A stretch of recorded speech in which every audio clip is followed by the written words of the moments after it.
Something that I love and it disgusts me is when men kind of like you, but they don't want to admit it. Like, for example, I remember once me and this dude were having a back and forth over and over and over. Because let's just say he was the type of dude who really, really had feelings for me, but also was afraid of attachment and intimacy, and it was fucking him up. Because at some point, let's just say he went to a party, and I kind of thought to myself, what if there's other women at that party and he's gonna fuck them? And I thought to myself, wait a minute, I do not own this big cock white boy. I can just find sex with another. And then I found some other dude, and that's ironically how I met Morgan. Ew, it's weird. No, I did not expect to bring up Morgan in this story, and those who know Morgan, yeah, he was a rebound.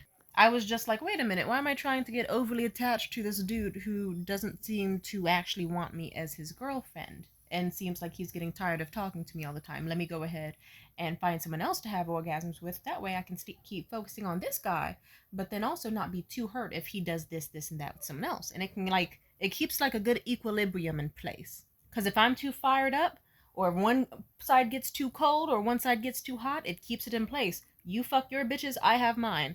Did that go to plan? No. And then Chance got confusingly mad about it and started raging. And one can just simply say the fact that he started raging about it is probably a sign that he likes you, but then again, sometimes niggas just do that for the sake of ego. I've met millions of dudes where they're like, what? Don't see any other men.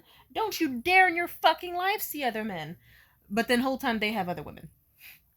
And if it's not that, then it's like, oh, but I don't want you either. Like, I just don't want you to see other men. You're supposed to be a part of my harem, Tamia. Niggas are crazy. But I don't know, there's like little things they do, and it's always the dumbest shit. I remember with this one guy, his name was Chance. He's a weirdo. Fuck him. I remember with Chance, at some point, he was like, he said some shit. He was like, you think I'm Mr. Moneybags McGee, and you think I'm just some richy rich boy. And I said, I do not. I said, I don't think that. What makes you think that? And he was like, oh, I fucking saw you. You tweet about that shit on your Twitter. And I thought to myself, I never gave you my fucking... How did you find my Twitter? Also, you like me enough or you fucking stalk me online? You keep tabs on me? That's kind of hot. That gets the pussy throbbing, sadly. He was a weirdo. But so am I, so. And if you're wondering, no, we never dated. And also, what's extra funny is that he was accusing me of being a gold digger. And I hate men who date me. Because when you date a bad bitch or you date someone who you fucking like... You should be like, I want, like, some dudes will be like, she's the best and she deserves the world. Oh, wait, I can't afford to give her the world. Fuck you, Timothy, for wanting the world. And it's like, nigga, you were the one offering it. And then I even went down the list in my head. I was like, wait a minute. I paid for that Groupon the first time. It was fucking $5 movie day in that city.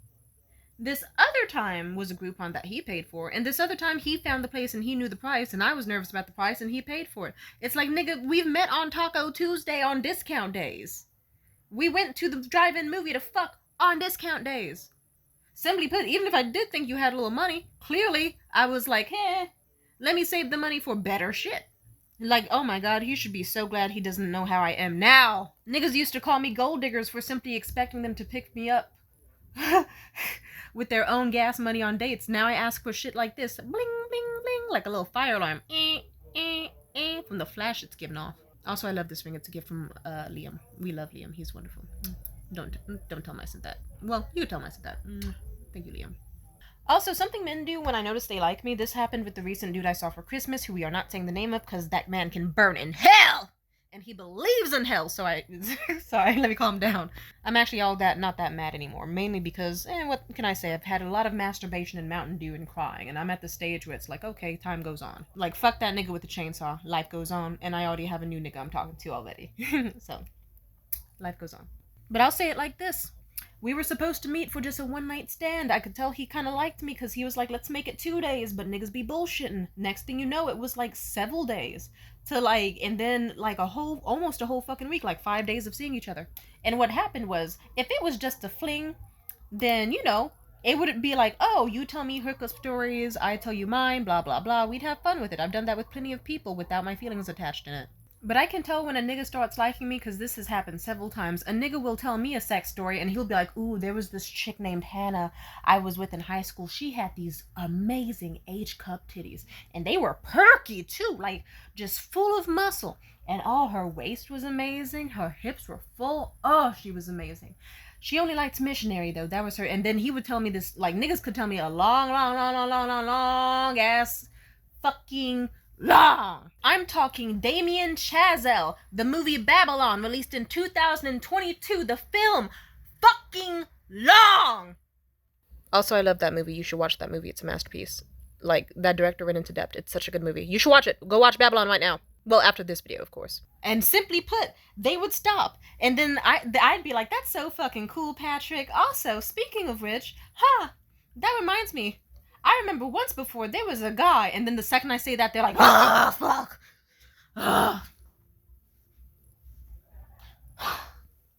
Like, they get mad. And it's like, it could even be the most innocuous stories. Like, this dude I hung out with on Christmas, I remember after a while, he was like, I don't want to hear about anything with other men. I don't want to hear about your dates with other men. I don't want to hear stories with other men. I said most of my stories have other men because I hate to break it to you, I'm kind of a hoe.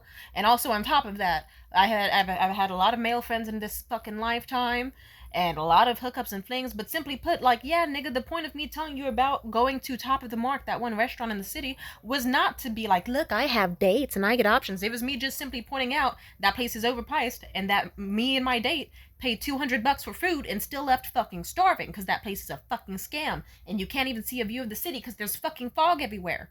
And just like, I don't know, it was funny how I could tell him stories where the topic would be like, ooh, this restaurant has amazing food. This place is the worst fucking place to ever go as a restaurant. Ice skating is fun.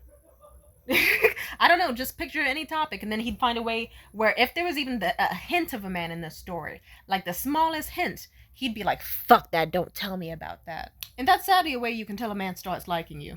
Also, I can tell a man likes me when they just refuse to know my body count. Like, how do I put this?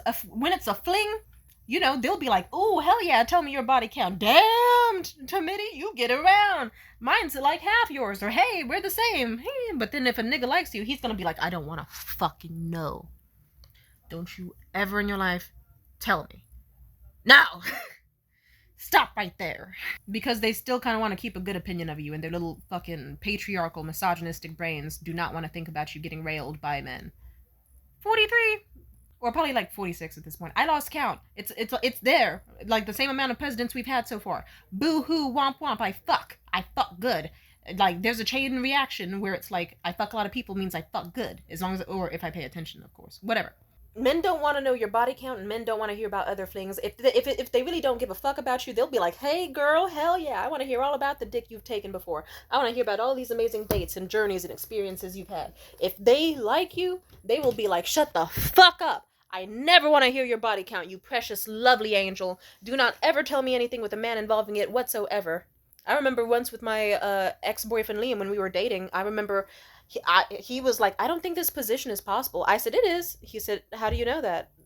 And I said, oh, do you really want to know? I said, yeah. And he was like, I told him I've tried it, and he started raging and shit. And I had to fucking set him straight. But long story short, that man adored me and still does. He's a lovely guy. Bye.